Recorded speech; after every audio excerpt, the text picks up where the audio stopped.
those things can also be so many other things, not just the gut, right? We just assume it's the gut, we start from the gut, but if it's not that, we move on to something else. When number 2 is bowel habits, that's more like specifically constipation or loose stool. And at times in our life, we have things that can affect that because of absorption that goes into the body, or it could be other things that you're not able to take in. Maybe you're sick for some reason, or you have an illness and you end up having the runs from that. So there's many things that can be altered in that way that can cause or affect your digestion in the gut. Allergens.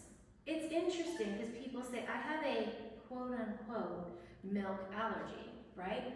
And you test them, you go to the doctor, you get tested, everything looks good. And then the doctor says, no, you're not allergic to lactose, you can have it, that's fine. And you go home and you have all this stuff and you think, oh my God, if I had just not listened to my doctor and not eaten all that, right? So allergens, it's interesting, is different than intolerance. And that's very important to understand because intolerance is a spectrum of being able to tolerate what you're doing. Most popularly, we understand it as lactose. Gluten is another big one people talk about, right? And the other one that comes up time and time again usually are like nuts and seeds, certain types of, nuts and seeds. There are different practitioners out there that believe in different types of quote-unquote diets. But a lot of them do believe that intolerance to food can cause you to have significant issues in your gut. So I always like to rephrase that with my patients. Do you truly have allergies? Well, doc, I have allergies to milk. Okay, have you been tested? No. Okay, let's step back because you're really not allergic. That probably means you have an intolerance, which means you have 2 pieces of pizza and you break down. But if you have a half a cup of yogurt, you'll be okay.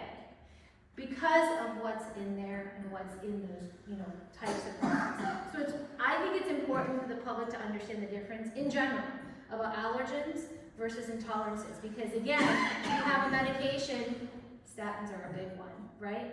I'm not a big fan of statins, but they're necessary for patients who have cholesterol issues. I'm allergic to statins, they say to me all the time. And I say, okay, have you been to the emergency room because you've had a statin in your system? No, doc, I've never been to the emergency room, but this and this happens, okay? So there's some reason that they're not able to take it, and most of the time it's legitimate and they have an intolerance, but it's good to know so that you guys know. And all of it can cause gut issues. So I'm not telling you that whether it's an intolerance, it doesn't do that, but super important for us to educate ourselves, and not be kind of ignorant in that terminology because it's important to know the difference. And then allergens in general, right? We think, oh, what's pollen going to do for my stomach, all that. But that changes the way you respond. IgA, which is an actual molecule that fights allergens, it actually is it's produced from the gut. So if you're allergic to things outside or you have issues with certain medications and your IgA is high, that may be it. Your gut may be having loose stool for days on end and everything you do doesn't make it better. So it's important to realize specific allergens do it and then non-specific allergens do it too. So it's really important to understand that. When we talk about gut health, this is the one that's like the new fad, right? Weight gain, weight loss. I gained too much weight, doc. I have 4 patients today out of my 30 patients. Can you put me on something for weight loss? I can put you on something for weight loss, but have you done my 6 tips? Have you followed up on all the things that you need to do for diet and exercise in order to help? And one of the things, that's one of my 6 tips, our 6 tips actually, we came up with it together, 7 tips, is elimination, is gut health. Because if you don't eliminate on a regular basis, you won't be able to lose weight and you will gain weight. And it seems really funny because a lot of patients say to me, I go to the bathroom every day. I say, okay, what's your normal? What does that mean? I said, do you know what your actual normal is? If you had something where you felt completely empty and not bloated, what would it be? I don't know, I've never felt like that, but I go to the bathroom every day. I was like, maybe you need to go 3 times a day. They look at me like I'm nuts. But once they start going 3 times a day, they're completely emptied out and they feel better because everybody's normal is different. Does that make sense? Yeah. So, and it's funny because you ask weight gain versus weight loss, there's a huge, with the GLP and the injections out there and everything, everybody's asking, oh, is this going to be great? I've heard it can cause constipation. We'll go through that in medications, that specific group of medications. I've heard that it can cause constipation. Doesn't really do it, but it does slow down your bowels when we talk about, again, bowel habits and motility, so then you can potentially have constipation. And what does that do? It decreases absorption for all the goody things that you're supposed to absorb. So it's not necessarily the best thing. Now, we came out for it for our morbidly obese patients that need it. There's a necessity for it. But it's not something that necessarily is going to tell you that you are going to improve your gut health, right? And nausea is the other thing that happens when you have something like that. I'm just using that as an example. But you get nauseous because you get full, and then boom, everything wants to come up. So it's a very common intolerance, not an allergy to the medication. And that's why it's super important to understand the differences in that too. Weight gain. There's not a lot of people you probably hear or talk about who have trouble with their gut and they complain they can't gain weight. There outside, but I bet you they're not nearly as verbal as the patients who need to lose weight. Why? Because it's actually a lot of stress. A lot of those patients have been through it. They've actually done everything they needed to try to gain weight, and they're frustrated, and their gut health is something that's super important. So, it's true. And we always think about the people who need to gain weight, but what about those patients that need to gain and lose weight? What about those patients that need to gain weight? They have just as much issues with their gut health. Autoimmune disorders, we have quite a few. We've talked about briefly like gluten sensitivity, but celiac disease, which is a true disease process, it's an autoimmune disease that attacks the bowels. We have a ton out there. Like lupus, for example. You don't think about it affecting, but patients who have lupus oftentimes have issues with their gut, really bad issues with their gut, and therefore they have other issues too. So there's a lot of autoimmune disorders that affect the gut. The big ones we know about are diabetics. They have a ton of stuff with their sugars, and it is autoimmune disease. Thyroid patients, they have a ton of stuff with their bowels. So it does come back to how the body is fighting itself. And remember when I talked about that IgA, that's one of those immunoglobulins, it will help in the end to improve that in general in order to fight all this stuff off. All right, so we'll go faster on these because these aren't as numerous. Skin issues. In general, if you have issues with your gut, you can't absorb water, you can't absorb certain nutrients, you get dry skin. Oh doc, I have things like psoriasis, eczema, you guys have probably heard all of those things. And those are autoimmune disorders, but they're coming in because they're not getting proper nutrition. They're not necessarily getting proper improvement and not absorbing things in the gut. Patients who complain, I feel sick all the time, I'm fatigued, I'm tired, I'm not feeling good. I've heard this from a lot of patients and a lot of friends, even their family, and they're like, I've done everything, I just feel sick all the time. And when we talk about it, it's oftentimes they're just eating French fries and cheeseburgers all the time. So there's nothing in their bowels that's a variance. So one of the things that I found that's super important and is really kind of a key to nutrition in general is having the colors of the rainbow. So we've talked about it, I'm sure we've talked about it here in the past before, but it doesn't even have to be a lot, just a little bit will go a long way. And micronutrients, which is a part of our microbiome, which is part of our gut, it will help with those patients who complain they're sick, whether it is lack of sleep, whether it is anxiety, depression, hormones. Oftentimes it's because those are all stemming from not having the right type of things in the diet. If you're missing all your red vegetables, your tomatoes, all those, you're probably missing lycopene, which then translates to a lack of other stuff in the body, and therefore the hair, skin, nails, all of that can be ruined. But if you took 3 cherry tomatoes for 5-6 weeks at a time, every week, not even every day, you can see that improvement. So people don't realize what little amount you can do without popping a pill, as long as you can absorb it, right? The issue is if you can't absorb it, which is not very common, but there's some patients who have such swelling diverticulitis, which I'm sure everyone's heard of, things like that when it's real bad, obviously colon cancer, they can't absorb certain things. So yes, there's exceptions to these rules, but the sick often can be because of the wrong diet in general. And it truly is resistance to eat something different. I don't like the taste of it, doctor. I don't really care. I don't like the taste of, you know, what medicines taste like. But this way, you don't have to come see me every 3 months, you know? I'm trying to get you off my bill. That's the point. Anxiety, depression, and hormone issues. There is a ton of studies out there that show that when you have the right amount of absorption in the gut, you'll improve your serotonin levels, your dopamine levels, which help you with sleep and activity, anxiety, and depression. So it's really hard to explain that to patients because they'll say, how does half a banana and a half a glass of milk at night, that doesn't explain to me how it's going to make me sleep and helps my, you know, anxiety. Try it for 2 weeks. If it doesn't help you, you probably have a really off level, right? If it's just mild, this is where we start from. But food science says that serotonin levels, 80% of those receptors, not in your brain, they're actually in our gut. So that's why you take a medicine to absorb it, because it's in the gut. If you don't have that, and you're not have enough of that, and we go down with time. So if you don't have enough of those type of hormones, just like we talk about perimenopausal hormones and stuff, right? Where are those? Those receptors aren't just in the blood, they're also in the gut.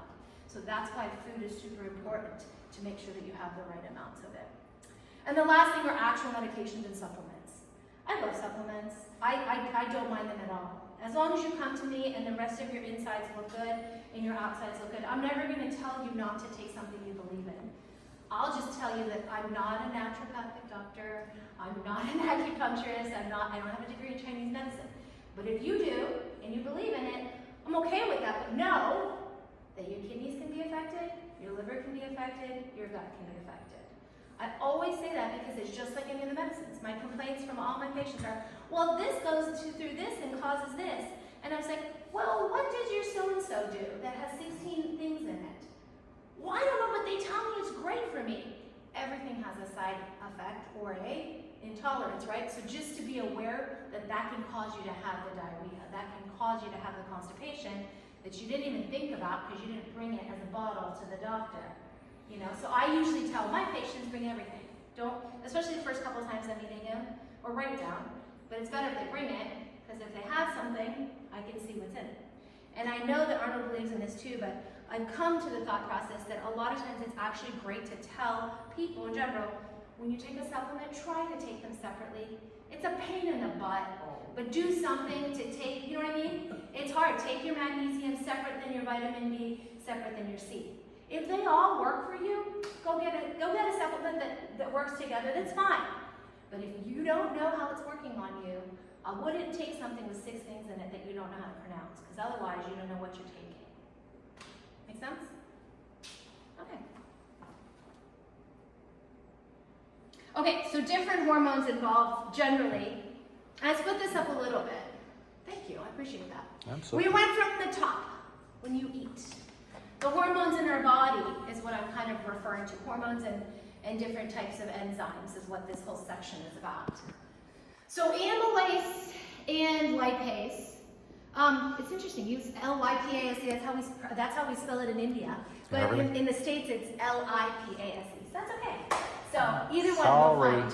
No problem. No, it's fine. It's great for people to know, right? There's differences in different ways. It's not a misspelling. It's actually a different part of the world that uses it. It's good for us to know too. Anyway, amylase is created to break down food in the mouth. So how many times have you thought about how many chews you have before you swallow something? Not in lately. I just know my kid takes forever. Yeah. And you probably he chews very well and never worry about never. Yeah, because they say 30 chews, 40 chews to break down something. Yep. And the reason why is those 2 enzymes. Lipase, there's a little bit of it. But amylase, it's mostly in your salivary glands. It's made to break down fats and carbs. If you don't chew and you swallow and you tell me, I just keep gaining weight, well, do you actually chew your food or do you swallow? Do you eat fake stuff and there's no nutrients in it, so the amylase can't break it down? That's your issue. And patients who don't, over time, use it or can't make it, they have to actually take those enzymes. So it is an issue for people. So you have to make sure when you're breaking food down, it's not just about time, but the actual chewing does take time. It makes you eat less too, because by the time you're done with your meal, you're tired. But it also creates an environment to break those sugars down and break those fats down as well. Lipase comes from the pancreas mostly. It's a little bit in the mouth, but it's mostly in the pancreas. But it's secreted as you swallow. It's secreted all the way into the stomach. We check those for patients who get real nauseous, with difficulty with swallowing, difficulty with anything that has to do with that area. But it also is made to break down sugars and fats mostly. We have an enzyme coming from the gallbladder specifically that breaks down fats. But these two go, they're like friends, they're like hands in hand. So it's really important to chew, make sure you swallow, make sure that when you do, you're taking your time so that you can actually digest it. GLP, that's the one we talk about, that stupid injection. I say stupid, I shouldn't. But it is, the injection we talk about patients are using for weight loss because it is a glucagon-like Peptide. Peptide, yeah. So it's actually affecting your satiety. That's the whole point of it. So that when you're not hungry, you're not going to eat, and therefore it's telling the brain, I don't need the nutrients. Not ideal for most people, right? Because you don't want to not have nutrients. You can't do that for the rest of your life. And that's what people don't realize with this injection. Fourth time today. Once you get on those, as a diabetic, okay, because you're diabetic, it helps you. If you're not a diabetic, you get on that, you've affected your appetite. When you get off of that, guess what? Your appetite goes right on back. And it's hard, because if you needed it to start with, and that's the hardest one, you have my morbidly obese patients that needed it, came to me from another doctor, and they are on these, and it works. Now I start to titrate them down for their health. Those complaints are, now I'm hungry again, and I keep gaining weight. We have to go back, start at stage 1. So GIP is interesting. There's a newer one out, Mounjaro, which I'm sure you guys have heard the difference between Ozempic and Mounjaro. So Mounjaro has both of those enzymes in it. One helps the satiety, the other one helps as well, but it's a little bit different. So the combination of the two make that medicine stronger. That's the reason why. And those both work in the gut. They're gut enzymes, stomach enzymes. So that's why satiety is so important, feeling full. And so when we feel full, you don't eat as much. But I'll give you guys some tips how to do that more naturally instead of having to take a medication. Don't they say eat until you're 80% full? You're correct. Yeah, 70 to 80% is usually what I I feel tell. like most people eat beyond that. 100%. So it's, there is obviously, on the brain is not sensing just under 30 minutes that you're actually full. So you can fill your gut up, all of it, especially if you're eating so quickly, you're swallowing everything, you're not chewing everything properly. As Doc is saying that, rather it takes 30 minutes before you can recognize that I'm full. And by that time, it's more than 100% that you're full. So the problem with recognizing that part of it is you have to recognize what 80 to 70% is. And if you're so used to overeating all the time, you don't know what that is. I'm going to tell you, the other problem is they don't eat enough. They think they're eating enough, and then they get hungry later on. I had this, I got hungry again. So then I went and got something else, bad choice, because then I was hungry, and then I got tired, so I just ate the whole pizza. So the problem is, they don't have a sense of where that is, because it's never been part of what their lifestyle is. So nutritionists are great for that. I mean, I love nutritionists, because it's not about caloric intake by any chance. I don't like doing things by calories. It does work for some, but the majority of people doesn't. Every body is different in what they can digest and how they take it in. It's just a matter of getting that right combination, I think. Serotonin, I just talked about, that's more in the colon. And like I mentioned, 80% of our receptors in our whole body for serotonin are in that area for absorption. Serotonin is one of our happy hormones. Dopamine and serotonin. They're like cousins. They're not quite brother and sister, but they're like cousins. Serotonin is the culprit for a majority of patients who experience depression or anxiety. The inability to have enough in the body or the inability to have it be utilized properly. They may have a ton of it, they just don't use it in their body properly.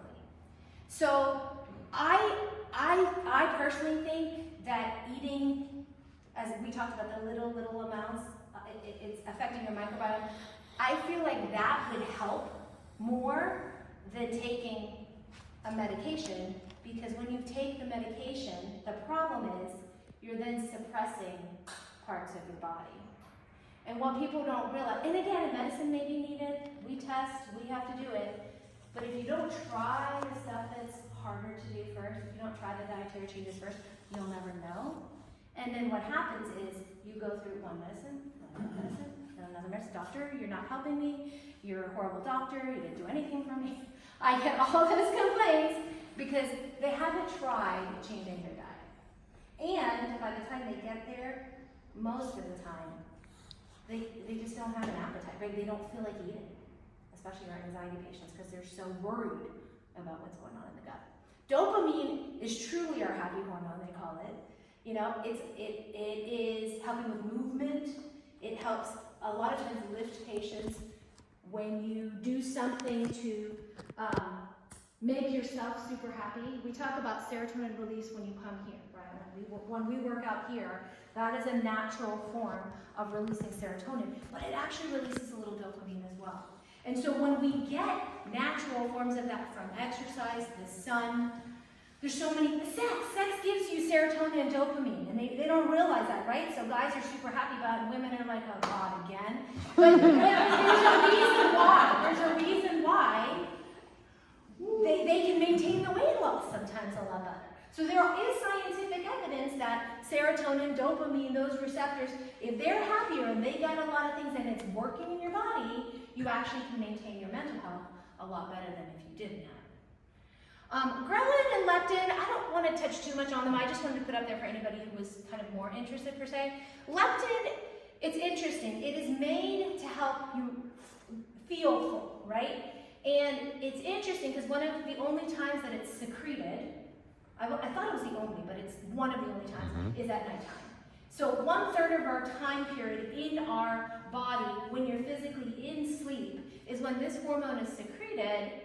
And when patients say I don't get sleep, but that's not my problem, and I'm like, that is your problem, because you'll never lose weight, because you're never going to ever feel full, and you're never going to be able to get to that state. They look at me like I'm crazy.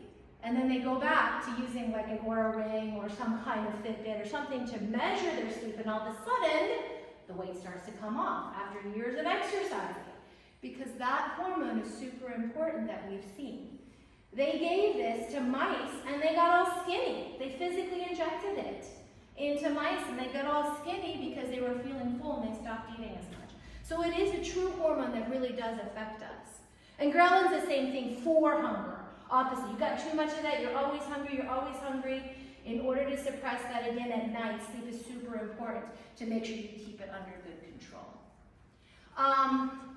And Arnold can speak a little bit more about the short chain fatty acids for energy, but we do think that how we eat fats in the body and what we do are essential fatty acids. It is something that's there, it breaks down. We talk about essential fatty acids or long chain fatty acids or whatnot. But how do you utilize that in the body?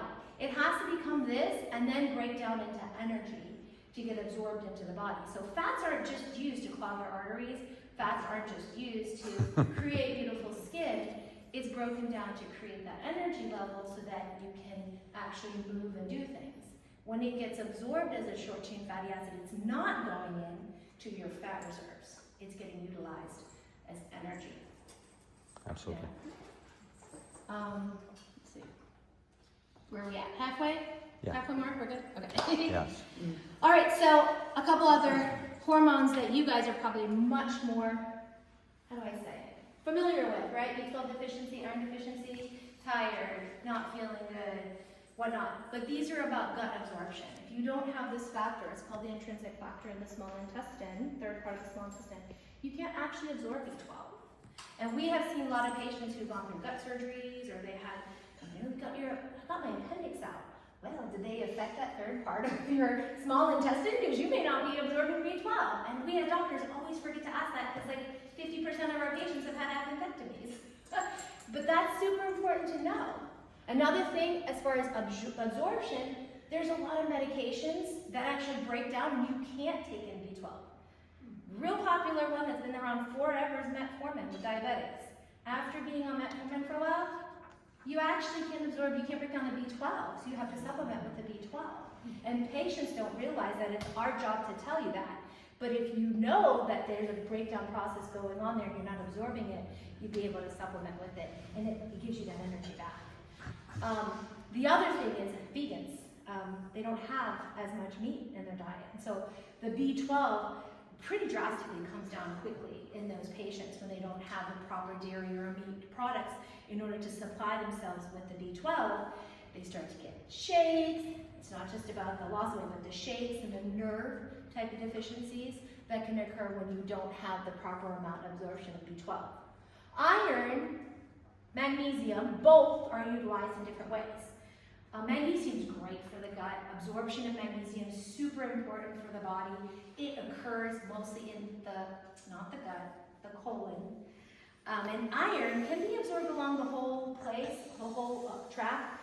But when we see that iron is absorbed more in the stomach, you have less constipation. When patients take iron and it has this, more of an over-the-counter form, a generic form, and doesn't break down, it'll get absorbed in the gut, and then all those patients can have constipation because it's not actually getting absorbed, it's just binding. So the reason why it's super important is different forms of magnesium, different forms of iron. They all have that effect on the gut. Iron always has to be taken with vitamin C, hands down, every single time you're taking an iron. Otherwise, you go from absorbing maybe 5-10% to 20-30%. Any way of oral medicines, you're not getting more than about 20-25%, 30% max. But that takes it from being like a good, okay iron to really an excellent iron level when you check them in the blood. Because vitamin C actually takes that in the stomach area and gets it absorbed much better. Why is liver eaten with onions? Why do we have like certain meats with citrus? There is a reason why. Because that iron is taken from those food products and put into the system. B12, interestingly enough, we see as deficient in a whole bunch of disease processes, but like alcohol depletes it. So I have patients who are like, oh, I can't sleep, so I just have a shot of, whatever, or a glass of wine. And it used to be 15 glasses, but now it's only a glass. But I can't sleep. And I wake up in the middle of the night. And I have the shakes, and I'm like, you got no B12, you got no melatonin, you probably depleted your serotonin, and it's all because you're not absorbing anything because the alcohol is doing the work. Taking it away. No, it's not my glass of wine, doctor. Okay, it's not your glass of wine. But I just say that because it's just one glass of wine, and I think there's an American called a drug council, or there's a certain group that kind of regulates what is appropriate. For women, it's 1 per night or less is considered within appropriate. And for guys, you guys can have 2. I don't know why, but you can. So even to that, if you have a gut issue, you're not everybody. You're not absorbing the same way, or maybe you're absorbing the alcohol, but then it's blocking the other stuff. So I just had this conversation with a family member.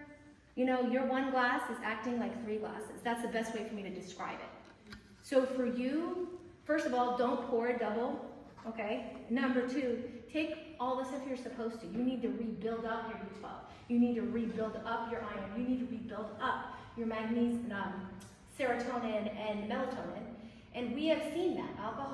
People who drink a lot of alcohol, they'll sleep. They fall asleep like that, and they wake up early. And why? Because they depleted the melatonin. Melatonin keeps you asleep. Super important to know that. So that's why when you have a really heavy drinking night and you go to sleep, you wake up like, why am I up at 5 in the morning? That's why. Because you depleted all your melatonin and you wake up still feeling dizzy because you probably are still drunk.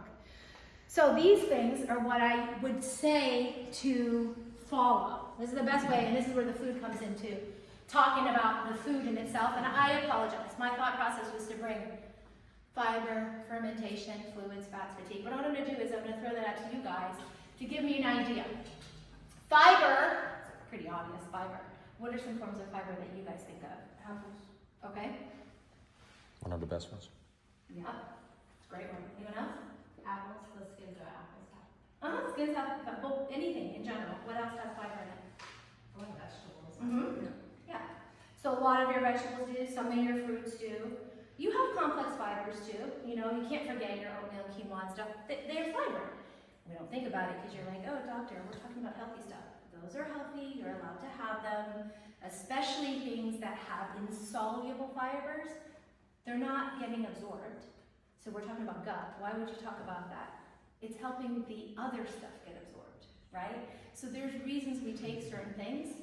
So we tell our patients it's okay, have some fiber, have some Metamucil. It's not a bad thing, but it's not getting absorbed. But I don't want you to take it to get absorbed. I want you to empty yourself out so everything else can get absorbed. So please don't take your vitamins with your Metamucil. That's something you shouldn't do. Fermentation. Samples of fermentation. Sauerkraut, pickles. There you go. Kimchi. There you go. What else? Anything that has a quote-unquote starter in it, right? Kombucha, yogurt. Yeah, there's a ton of stuff out there. But those will really help probiotics in general, right? Prebiotics, we have this whole range of quote-unquote what that is. But the whole idea is that bacteria that's in those things help to supply the gut with things that you may not have, helps to go in there and actually move around, and it has a ton of other things that will help with all the absorption of the other nutrients. Okay? Aren't they usually gaseous though? They can be. And so I usually tell patients, if they have something, they're like, oh, I'm taking a probiotic and it's causing me to have too much gas. I usually tell them to cut back to half the amount, because maybe for them they don't really need much. Or you don't need it all the time. Use it when you feel like you need to. Your body has enough necessarily probiotics. It's interesting because things you don't think about, right? Like certain leaves, certain vegetables, certain berries, they all have pro and prebiotics in it. You don't need to have something that's typically fermented. Like you eat a grape, you think, oh, it's a grape, but what do we use for wine? You know what I mean? It's certain things, certain vegetables and fruits, they have that natural tendency to be able to do that. It's not going to sit in your gut that long, or let's hope that it doesn't. But at the end of the day, it's going to supply you with certain enzymes, that's what probiotics are, to help break down other things later. So that's when it comes into, again, the fermentation, it's a variety. Like my husband, I don't think any of you guys know my husband, he hates yogurt. Like he will not eat yogurt.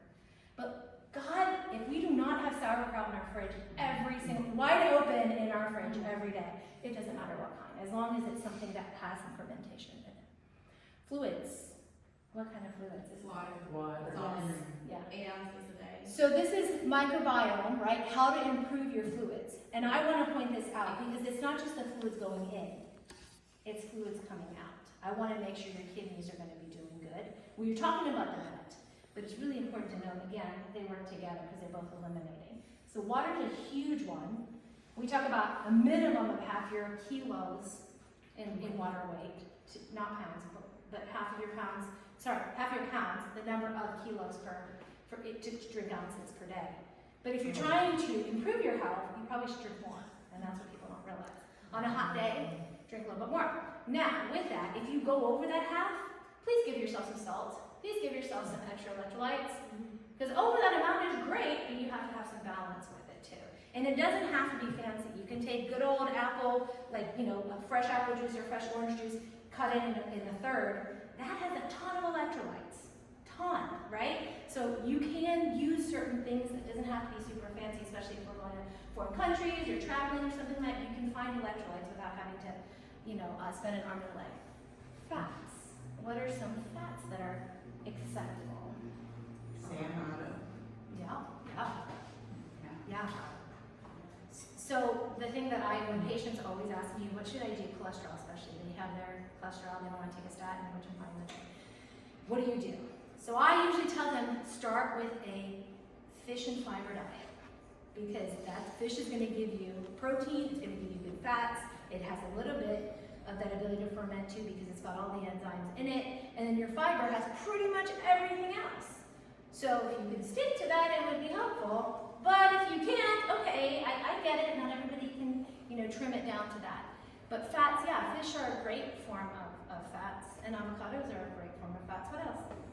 Olive oil. Say that again? Olive oil. Mm-hmm. No? Yes, Yes, yes, yes, 100%, I use olive 100%, oil all the time. 100%. But I also, I'm a butter girl. So I- Well, so we look at the Mediterranean diet, looking at different, I hate the word diet, lifestyle, that has a ton of these good fats in them, right? Olives, they have a ton of fish, they have these ability to live longer because they've learned to use our short chain fatty acids, as I pointed out earlier, and turn them into energy. Plus, they're not driving cars as much, they're walking everywhere, so the utilization of that energy is not cardiac at a high reserve. It's a higher reserve, but they're not having to marathons, they're literally just walking, right? And they're also not having to lift super heavy. If I had to lift that much going up the mountain in Positano or something like that in Italy, I would have died, I swear to God. But those hills are so large, right? It's the body's ability to recuperate the muscles because they have a ton of those fats in addition to the proteins. So whatever muscle they do build, they keep it on because they're treating their body appropriately. They're not putting the stuff in it to break it down. And then I put fatigue in there because fatigue is basically those things that we don't want. So it's yes, no. Anything that's going to cause you the fatigue that you know is going to cause you. You may be fine having a burger, but so-and-so may be just downright, I can't handle it, but I'm going to do it because I'm up for girls' night. Well, don't do it. Just eat your salad. It's fine.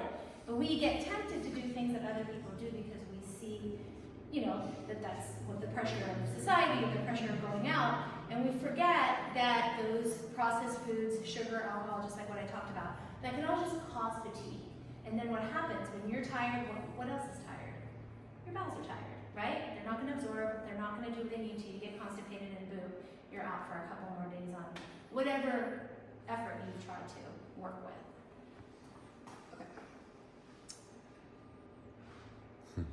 So we just talked about this. Slow down, increase the time of chewing, making sure that you're able to process. It's not just about the enzymes, but I truly believe patients, people who chew a lot more and take their time to eat, they're actually much healthier. Enzymes are better. They tend to lose weight a lot faster. A lot of times, okay, do not drink water. Just about to say that. If you drink more than just wetting your food, the whole point of drinking water or fluids with your meals is just to get enough to break it down, to help the process, right? We don't have stones, we don't have an extra stomach like a cow to process our food. So we need a little bit of extra fluid to break it down. But if you do too much water, guess what that does? It dilutes all those beautiful hormones out. And then you end up with reflux symptoms and then you get really sick. So if you drink too much water with your meals, it can be an issue too. So I always, again, tell my patients, if you have bad reflux is where it comes up the most often. But if you have a lot of reflux symptoms, please do me a favor. Drink your water an hour before you eat or 2 hours after you eat. Why? You don't want to break down the enzymes that are there, the hormones that are helping you digest, especially if you have issues with digestion. And then exercise. We talked about this, the movement, right, of the gut. Physical movement does help. Patients, we've seen time and time again, studies seen in emergency rooms and post-surgical wards, the faster these patients get up to physically rehab, to physically move, their gut is you're gonna go to the bathroom, you're gonna pass gas, you get to go home, right? That's why you get to go home is when you pass gas and when your bowels are moving. And so exercise and movement are super important. And then we talked about the reason for sleep as well, so that you can actually decrease your hunger and satiety and feel full longer. So real quick back to the water thing. Yeah.